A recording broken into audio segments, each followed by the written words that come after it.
Welcome on your YouTube channel of Ujjwal classes.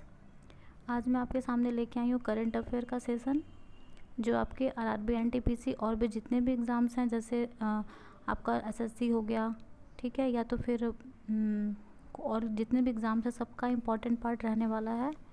तो देखिए आज 16 सितंबर की कुछ जो हमारी मेन इम्पॉर्टेंट न्यूज़ हैं जो एग्ज़ामिनेशन का पार्ट्स हो सकती हैं, उनको हम देखते हैं। ये जो हमारा सेशन है, आप इसे जितने भी इसके इम्पॉर्टेंट कंटेंट्स हैं उसको आप कहीं पे नोट डाउन भी कर सकते हैं, जो आपके लिए हेल्पफुल होगी और आपका एक कंटिन्यूसली नोट्स प्रिपेयर हो जाएगा। तो चलिए हम स्टार्ट करते हैं आज का सेशन। आज की जो हमारी फर्स्ट न्यूज़ है, ठीक है, देखिए वो बिहार स्टेट को लेके है। केंद्रीय मंत्रिमंडल ने बिहार के दरभंगा में एक नए अखिल भारतीय आयुर्विज्ञान संस्थान AIIMS की स्थापना को मंजूरी दी है। ठीक है, मतलब एम्स का एक जो केंद्र है वो दरभंगा बिहार में भी स्टार्ट होने वाला है। नेक्स्ट हमारा न्यूज़ है, भारत को आर्थिक और सामाजिक परिषद की एक संस्था United nation commission on the status of women के सदस्य के रूप में चुना गया है। ठीक है, मतलब स्टेटस ऑफ वीमेन के सदस्य के रूप में किसे चुना गया है, तो इसका आंसर है Bharat.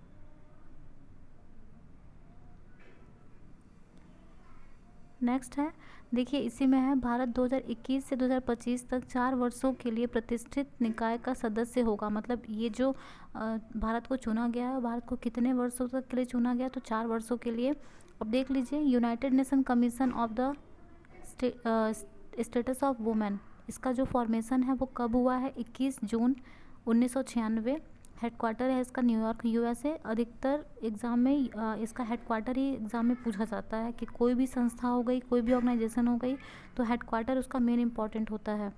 CSW has been described as the UN organ promoting gender equality and the empowerment of women. मतलब कि ये किस चीज़ पे फोकस करता है, तो जेंडर इक्वालिटी को लेके और एम्पावरमेंट ऑफ वुमेन, मतलब महिला सशक्तिकरण को प्रमोट करने के लिए इसका ऑर्गेनाइजेशन बनाया गया है।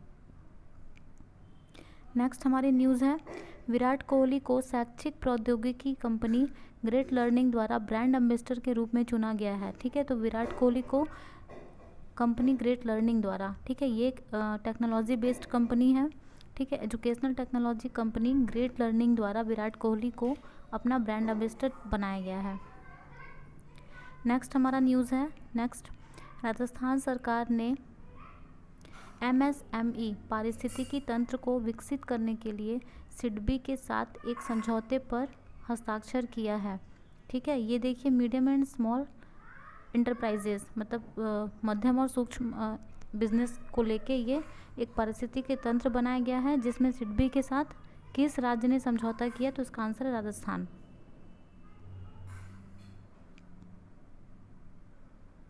नेक्स्ट हमारा न्यूज़ है, केंद्र सरकार ने प्रगति और सक्षम छात्रवृत्ति योजनाओं के तहत जम्मू और कश्मीर के छात्रों के लिए छात्रवृत्ति की राशि चालू शैक्षणिक वर्ष 2020-21 के लिए 5,000 रुपये प्रति वर्ष से 50,000 रुपये प्रति वर्ष तक बढ़ा दी गई है।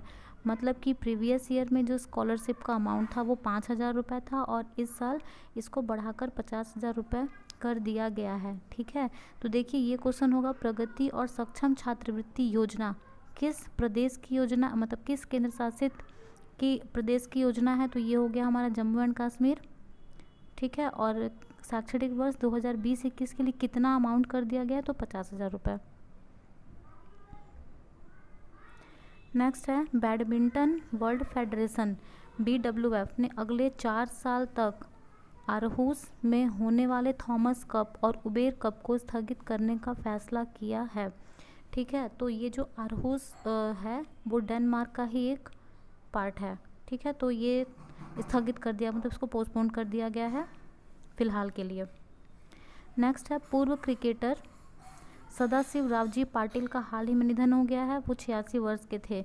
ठीक है, तो इसमें याद रखना ये है कि सदाशिव रावजी पाटिल का संबंध किस क्षेत्र से था, तो ये क्या थे, क्रिकेटर थे। ठीक है, एग्जाम में कभी भी डेट नहीं पूछेगा कि किस डेट को इनकी मृत्यु हुई है। ठीक है, तो बस इसमें ये पूछेगा कि इनका प्रोफेशन क्या था, बस। और ना तो इनकी एज पूछी जाएगी कि ये कितने वर्ष के थे, तो बस हमें याद करना है कि इनका संबंध किस क्षेत्र से था।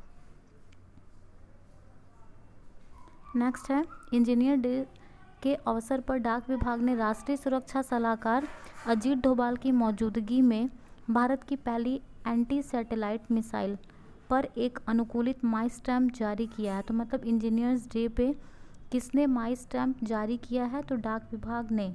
ठीक है, तो राष्ट्रीय सुरक्षा सलाहकार अजीत डोभाल की मौजूदगी में। तो यहाँ पे एक और हमारा क्वेश्चन बन गया कि राष्ट्रीय सुरक्षा सलाहकार, ठीक है, कौन होंगे? तो ये है हमारा मिस्टर अजीत डोभाल।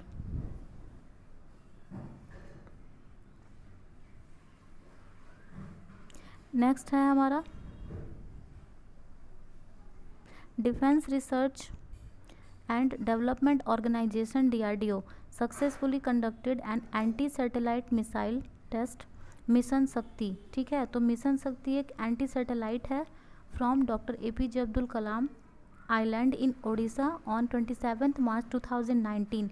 मतलब कि 27 मार्च 2019 को APJ अब्दुल आइलैंड जो कि उड़ीसा में स्थित है वहाँ से कंडक्ट कराया गया था एंटी सैटेलाइट मिसाइल को, जिसका नाम है मिशन शक्ति। ठीक है, तो ये याद रखना है कि मिशन शक्ति एक क्या है? एंटी सैटेलाइट है, जिसको कहाँ से लॉन्च किया गया था सक्सेसफुली? तो इसको लॉन्च किया गया था doctor APJ Abdul Kalam island Orissa से। DRDO डेवलप ASAT मतलब वही anti satellite missile successfully engaged and Indian orbiting target satellite in low earth orbit in a hit to kill mode. मतलब किस मोड पे ये काम करता है? तो ये होगा हिट टू किल। नेक्स्ट है हमारा सरकारी आंकड़ों के अनुसार अप्रैल 2016 से मार्च 2020 की अवधि में 1600 से अधिक भारतीय कंपनियों ने चीन से $1 बिलियन का प्रत्यक्ष विदेशी निवेश प्राप्त किया है। मतलब कि अगर हम 2016 से 20 तक की अवधि की बात करें तो भारतीय कंपनियों को सबसे अधिक मतलब कि जो FDI मिला है वो कहाँ से मिला है? ठीक है, तो चीन से। नेक्स्ट है राम, सीता और लक्ष्मण की प्राचीन कांस्य मूर्तियाँ जो कथित तौर पर 1970 के दशक में नागपट्टिनम से चुराई गई थीं, ब्रिटेन से घर लौट आई हैं। मतलब कि 1970 से ही ये मूर्तियों को ब्रिटेन में रखा गया था और वो वापस ले आई गई हैं, जो कांस्य की मूर्तियाँ थीं। और इन्हें कहाँ से चुराया गया था? तो ये है नागपट्टिनम। नेक्स्ट है कोविड-19 से लड़ने वाले स्वास्थ्य कर्मियों के लिए प्रधानमंत्री गरीब कल्याण पैकेज बीमा योजना अब और 180 दिनों के लिए बढ़ा दी गई है। मतलब ये जो बीमा पैकेज दिया जा रहा था इसे 180 दिनों के लिए बढ़ा दिया गया है। इसके बारे में और भी कुछ इन्फॉर्मेशन है, देख लीजिए। The scheme was announced on March 30 for 90 days and was extended for 90 days. ठीक है, मतलब कि ये जो स्कीम है ये 30 मार्च को 90 दिनों के लिए शुरुआत किया गया था और इसकी अवधि 90 दिनों तक के लिए और बढ़ा दी गई है। This sector scheme provide an insurance cover of 50 lakh to health care providers. मतलब ये 50 लाख का इंश्योरेंस कवर प्रोवाइड कराता है।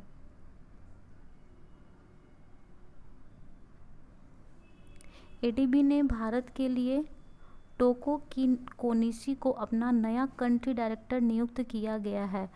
ADB ने भारत के लिए टेको कोनिशी को अपना नया कंट्री डायरेक्टर नियुक्त किया है।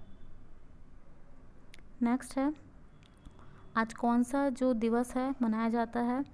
ओजोन परत के संरक्षण के लिए अंतर्राष्ट्रीय दिवस 16 सितंबर को मनाया जाता है। ओजोन परत के संरक्षण के लिए अंतर्राष्ट्रीय दिवस 16 सितंबर को मनाया जाता है। ठीक है, 16 सितंबर को ओजोन डे के प्रिवेंशन के लिए ऑब्जर्व किया जाता है। नेक्स्ट देखिए हमारा बैंक से रिलेटेड कुछ न्यूज़ है जो ज़रूरी नहीं है कि सिर्फ बैंकिंग के ही एग्ज़ाम में आए। ये जनरली SSC रेलवे किसी भी एग्ज़ाम में पूछा जा सकता है क्योंकि ये इकोनॉमिक्स का ही एक पार्ट है। देखिए repo rate 4%, reverse repo rate 3.35% है, marginal standing facility rate 4.25%, bank rate कितना चल रहा है 5.25%, CRR 3% और SLR ठीक है। CRR का फुल फॉर्म होता है कैश रिजर्व रेशियो 3%, SLR का स्टेटरी लिक्विडिटी रेशियो 18%। ठीक है, तो आपको ये रेट्स ध्यान रखनी है। आई होप आपको रेपो रेट और रिवर्स रेपो रेट के बारे में पता ही होगा। ठीक है, तो repo rate 4%, reverse repo rate हमेशा रेपो रेट से कम ही होती है, ध्यान रखिएगा 3.35%। मार्जिनल स्टैंडर्ड फैसिलिटी रेट है 4.25, बैंक रेट है 4.25, CRR है कैश रिजर्व रेशियो 3% और SLR है 18%, स्टेटरी लिक्विडिटी रेशियो। अब देखिए नेक्स्ट हमारे पास कुछ स्टैटिक्स पार्ट हैं, मतलब स्टेट से रिलेटेड जो लेटेस्ट में एग्जामिनेशन का पार्ट हमें बहुत अधिक देखने को मिलता है। स्टैटिक पार्ट्स एग्ज़ाम में बहुत देखने को मिलते हैं, जैसे नृत्य हो गया, पोशाक हो गया या झील हो गई, किसी न किसी स्टेट को लेके। देखिए तो हमारा ये लेक है Wular lake Jammu Kashmir, Loktak lake Manipur, Damdama lake Haryana, Pichola lake Rajasthan, Guru Dongmar lake Sikkim, Chilka lake Orissa, Vembanad lake है Kerala, Vembanad lake Kerala, Bhimtal lake Uttarakhand, upper lake Madhya Pradesh, Kolleru lake and Pulicat lake है आंध्र प्रदेश। एक बार फिर से देख लीजिए, Wular lake Jammu Kashmir, Loktak Manipur, Damdama lake Haryana, Pichola lake है Rajasthan, Guru Dongmar lake Sikkim, Chilka lake Orissa, Vembanad lake Kerala, Bhimtal Uttarakhand, upper lake Madhya Pradesh, Kolleru lake and Pulicat lake है आंध्र प्रदेश।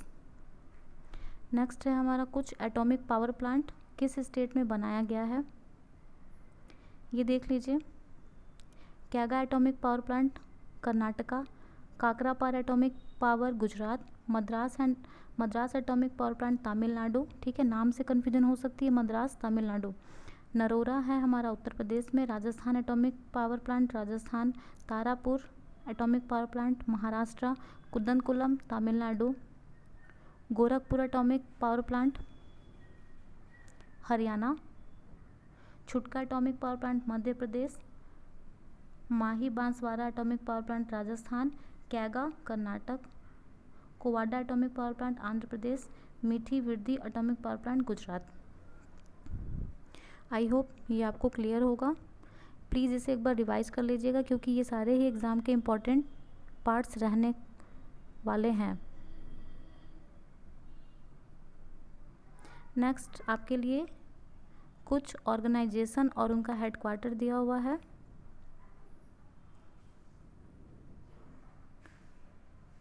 देख लीजिए, मतलब ये जितने भी हेडक्वार्टर्स हैं इनका जो हमारा जितने भी ये हमारे ऑर्गेनाइजेशंस हैं ये सब का हेडक्वार्टर सिर्फ न्यूयॉर्क ही है। ठीक है, तो न्यूयॉर्क है, तो आप सबको एक बार रिवाइज कर लीजिएगा। जितने भी ये ऑर्गेनाइजेशन है ये सब न्यूयॉर्क हेडक्वार्टर वाले ही हैं। आई होप ये आपको क्लियर होगा। और मैं आपसे ये कहना चाहूँगी कि ये जो करंट अफेयर आप सेशन अगर आपके लिए लाया गया है तो ये आपके प्रॉफिट के लिए है। प्लीज़ आप इसका कहीं एक नोट मेंटेन कर लें, नोट बना लें, जो आपके लिए काफ़ी हेल्पफुल होगी, क्योंकि एग्ज़ाम टाइम में रिवीजन करने के लिए सबसे अच्छा और सबसे अच्छा मतलब सिंपल तरीका यही है। और अगर आपको ये वीडियो पसंद आया है तो प्लीज़ इसे लाइक करें और अपने फ्रेंड सर्कल में भी इसे शेयर करें। जितने ही ज़्यादा लोगों के बीच में आप शेयर करेंगे आपका प्रॉफिट होगा, कंपटीशन भी उतना ही बढ़ेगा करंट अफेयर्स को लेके। और अगर आपको ये वीडियो अच्छा लगा तो प्लीज़ इसे लाइक करें।